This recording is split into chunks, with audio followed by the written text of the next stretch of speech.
ही माला, दोनों नहीं जान सके मनमा के गहरा बाटला। सत्संग के गंगा मां नहा लेते जी, नहा लेते दीदी वो जिंदगी लसुघर बना लेते। नहा लेते भैया वो जिंदगी लसुघर बना लेते।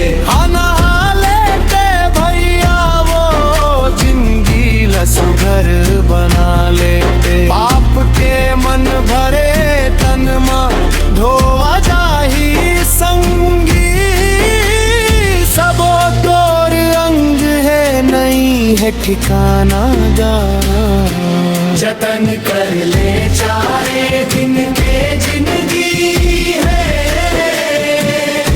भजन कर ले पाछू पर ही बचताना जी। नहीं जावे संग तोर बंगला उगाड़ी, एके झन जाना पर ही सुन ले संगवारी। छूट जाही घर दुआरी औ संगी संगवारी। छूट जाही घर दुआरी औ संगी संगवारी।